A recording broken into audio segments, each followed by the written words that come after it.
Good morning दोस्तों, मैं संजीव पोसवाल।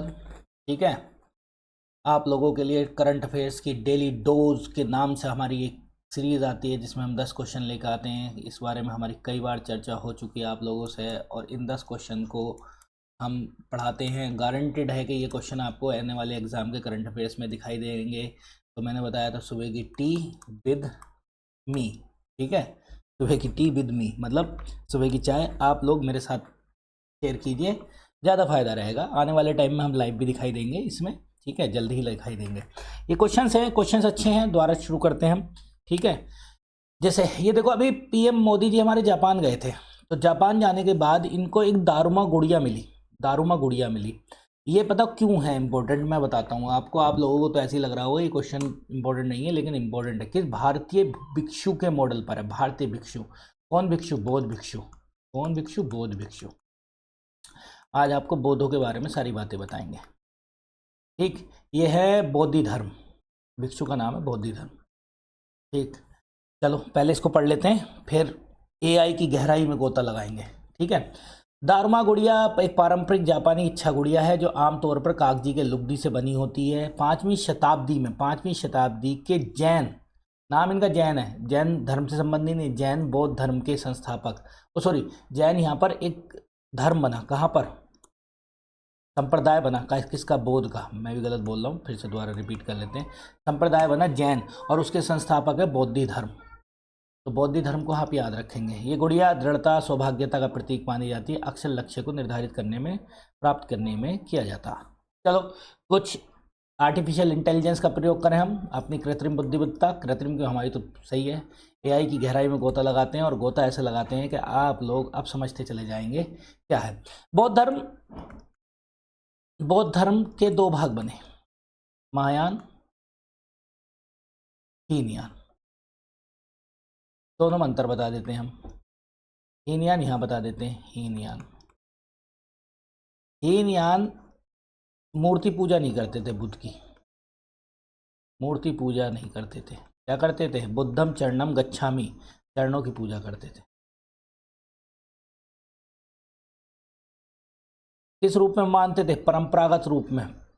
बुद्ध को महात्मा मानते थे। क्या मानते थे? देवता या अवतार नहीं मानते थे, महात्मा। हीनयानियों के बारे में बात करें, महायानियों के बारे में, मूर्ति पूजा करते थे, करते हैं, करते थे क्या? मूर्ति पूजा ईश्वर का प्रतीक मानते हैं। ठीक, अच्छा ये लिखेंगे, इन्होंने ग्रंथ लिखे हैं संस्कृत में। महायान जितने भी हों उनके ग्रंथ लिखेंगे संस्कृत में, एक इसमें लिखेंगे पाली में। आ रही बात समझ में? दोनों चीज़ को याद कर लेंगे। जब जब जो है क्या कहते हैं, ये धर्म फैला, क्या नाम है, बौद्ध धर्म किसने फैलाया? अशोक ने फैलाया। जब अशोक ने इसे भारत के बाहर भेजा, तो भारत कुछ कुछ हम बना लेते हैं, ऐसा बनता है भारत, ये बन गया भारत। ठीक है, तो अब अगर हम भारत के बारे में बात करें, तो अशोक ने यहाँ से पटना से इसको भेजा। जब ये पाटलिपुत्र पर तीसरी बौद्ध समिति उसके बाद भेजे, तो समझ लीजिए उत्तर भारत, उत्तर में जितनी जगह चीन, Japan, North Korea, South Korea, इन सब में महायानी गए। और नीचे, नीचे की मतलब दक्षिण भारत, यहीं पे लिख देते हैं दक्षिण भारत, श्रीलंका, मालदीव, इंडोनेशिया, यहाँ सब लोग कौन गए? हीनयानी गए। बात आ रही है समझ में? नहीं? ठीक है, तो एआई की गहराई में गोता लगा दिया। और हीनयान महायान कब बने? चौथी बौद्ध समिट, चौथी बुद्ध समिट। हालांकि दूसरी बुद्ध समिट से इसका जिक्र चलता है, बुद्ध समिट है। चौथी कहाँ? कश्मीर में, काश है कश्मीर, काश है कुंडलवन, कुंडलवन में, और काश है कनिष्क। सब कहानी घर घर की चल रही है। और कहाँ से? कनिष्क के साथ कहाँ से? कुषाण वंश, कुषाण वंश का था। समझ रहे हो? अब चलते हैं हम ऊपर थोड़ा सा। अब एआई की गहराई में और गोता लगाते हैं। आदि गुरु शंकराचार्य ने क्या दिया?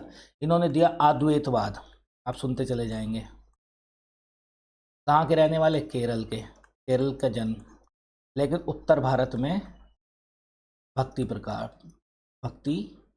फैलाई, भक्ति प्रकाशित। थोड़ा सा देखो, ये जरूर याद कर लेना, ये मत कहना कि सर से लिखना नहीं आता, आता है भैया, लेकिन ये पेन टैप पे ऐसे लिखा जाता है, मैं क्या करूँ। ठीक है, अब इसकी थोड़ा सा कलर चेंज कर लेते हैं हम, कोई और। ठीक, बौद्धि मैंने धर्म बता दिया। नागार्जुन कौन है? नागार्जुन जो है बौद्ध, बौद्ध भिक्षु। क्या सिद्धांत दिया इन्होंने? अरे कलर ही नहीं चेंज हुआ, कोई बात नहीं, फिर कर लेते हैं। बौद्ध भिक्षु क्या सिद्धांत दिया? माध्यमिका, ये याद रखेंगे, माध्यमिका। ये शून्य की अवधारणा दी, किसकी? जीरो की, शून्य की अवधारणा।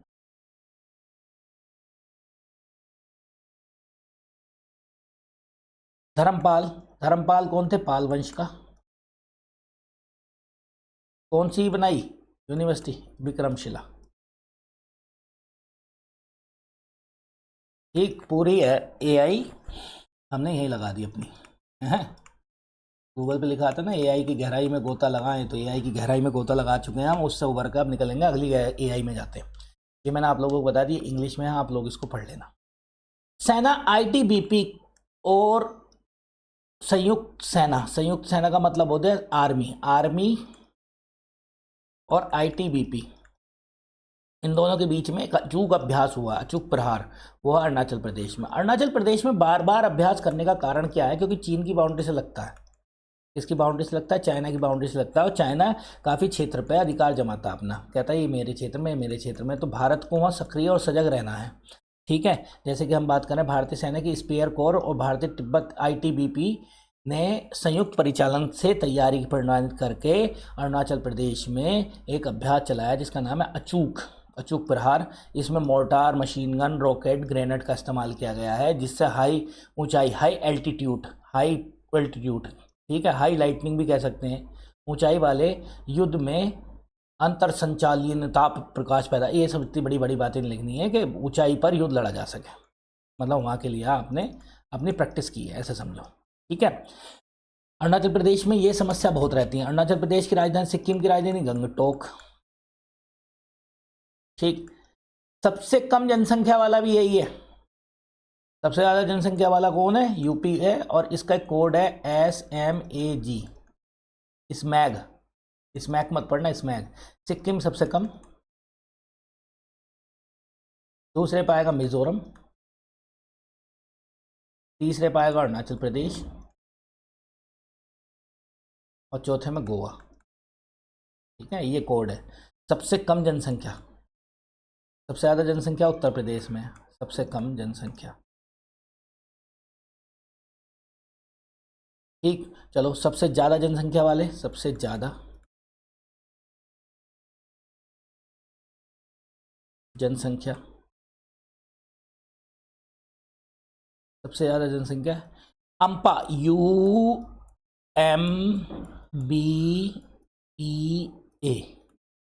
यू से यूपी, एम से महाराष्ट्र, बी से बिहार, पी से पश्चिम बंगाल, और ए से आंध्र प्रदेश। आगे बात समझ में? इनके बारे में, लद्दाख और उत्तराखंड के बारे में बाद में बात कर लेंगे। ठीक है, हाल में ICAR वैज्ञानिकों ने पनामा बिल्ट, ये रोग है भाई, देखो अभी LT ग्रेड की भर्ती आने वाली है, आप लोगों को पता है, उसमें एक टॉपिक है जिसका नाम है एग्रीकल्चर, और एग्रीकल्चर को लेकर बच्चे बड़े भागते हैं दूर दूर, तो एग्रीकल्चर को विशेष नहीं पूछेगा, इस तरीके के क्वेश्चन आपसे पूछ सकता है। पनामा बिल्ट, पनामा बिल्ट रोग है, रोग बीमारी है, क्या है ये?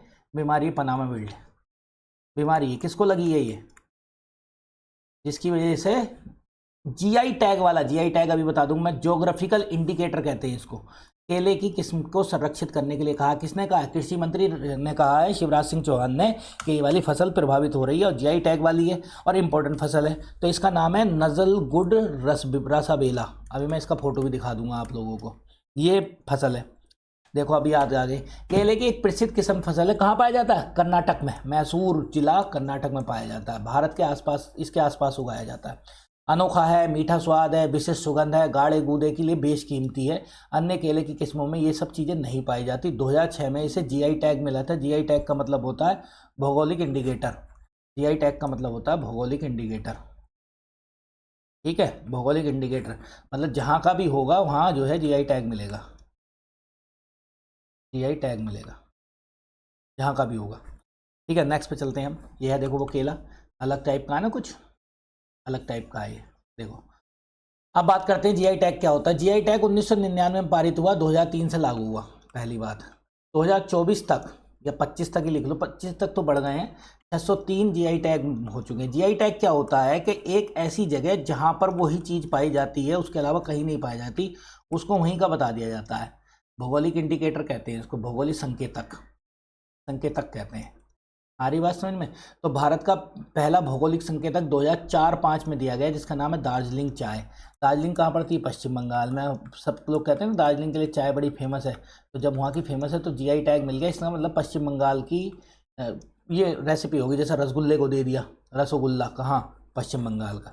2025 तक उत्तर प्रदेश में 77 जीआई टैग हो चुके हैं। ठीक है, जिसमें अमरोहा की ढोलक भी है, मुरादाबाद का पीतल भी है, अलीगढ़ के ताले भी हैं, इस मेरठ का स्पोर्ट्स का सामान भी है।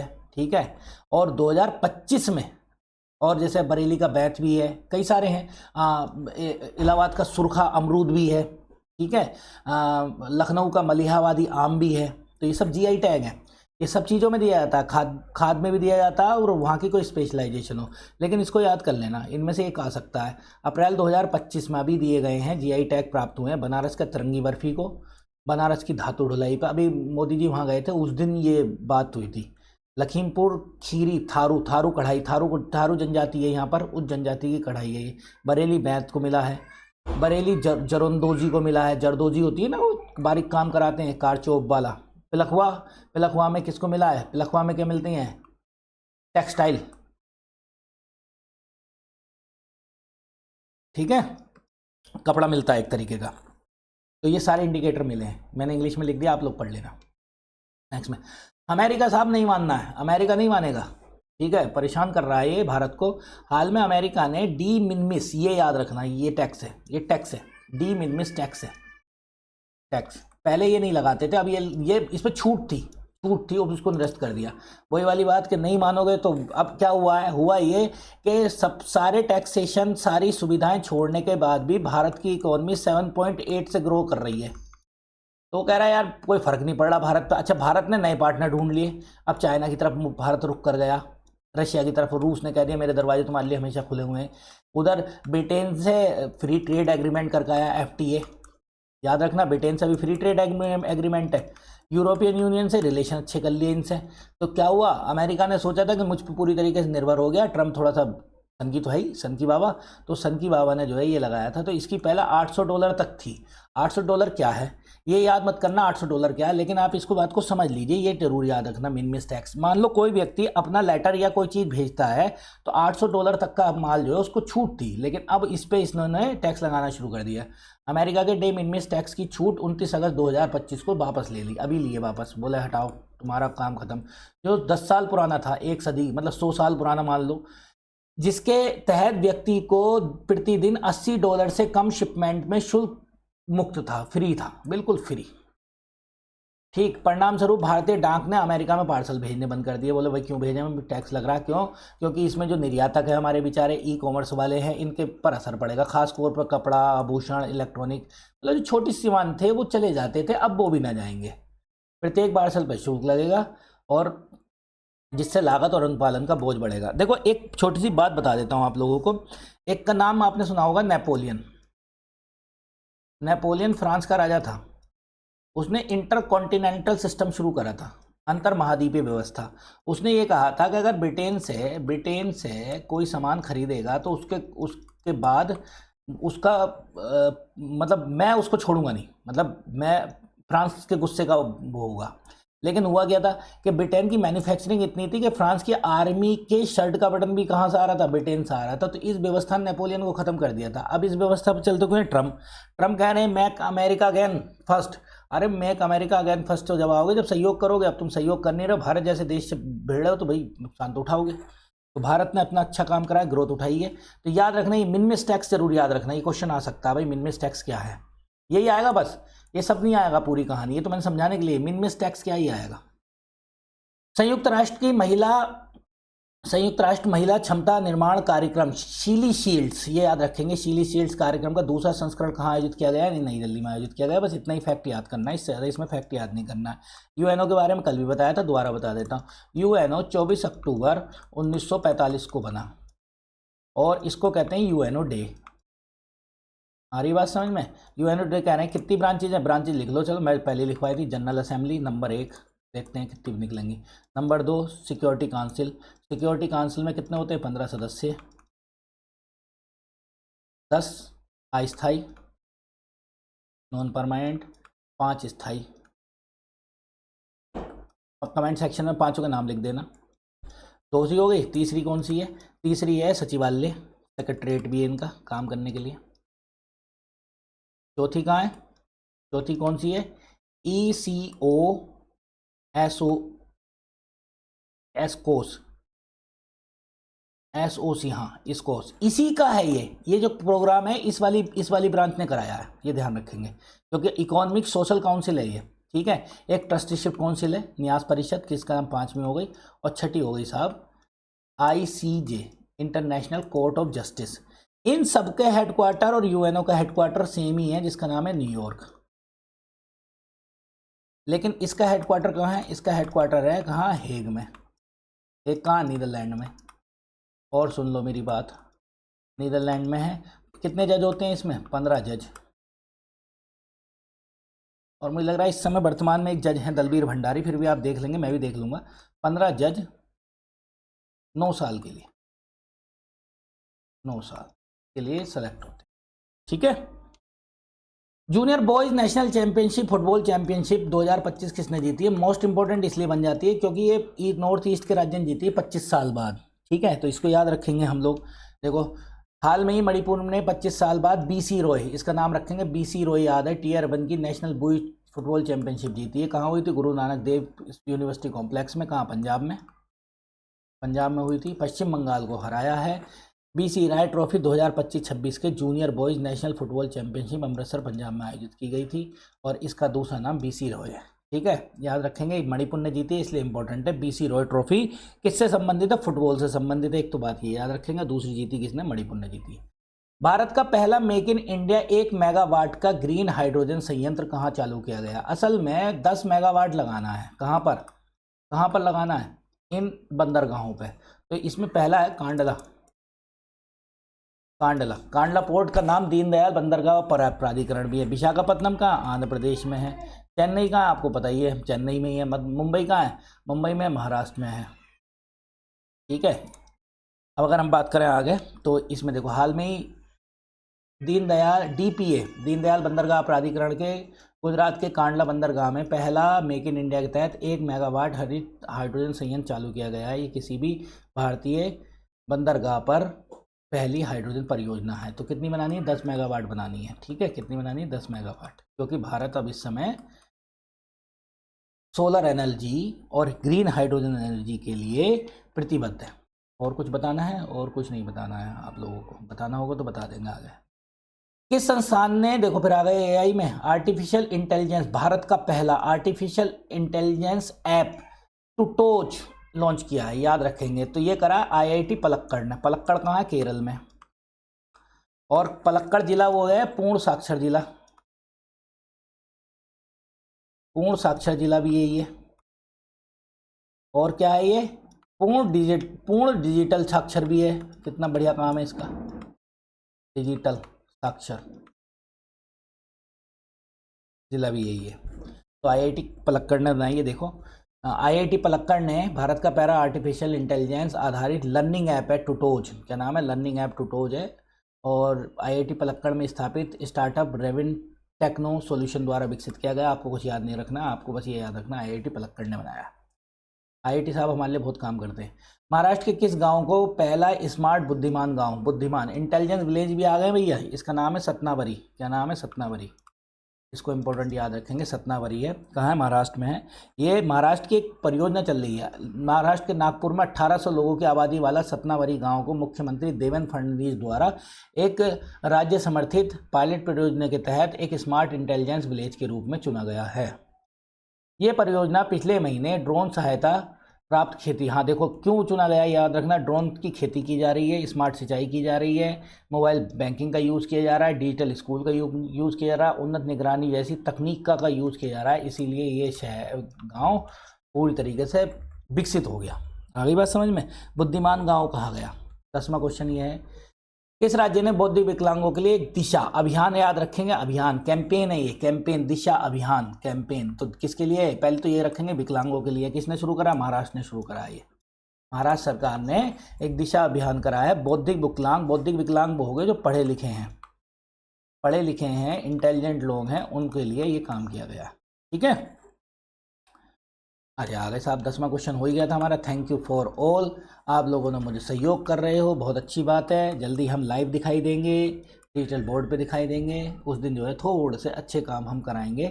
ठीक है, आप लोग जुड़े मेरे साथ, इसके लिए बहुत बहुत धन्यवाद आपका। ठीक है, और चैनल को ज़रूर आगे शेयर करें, लाइक सब्सक्राइब करें। ठीक है, थैंक यू।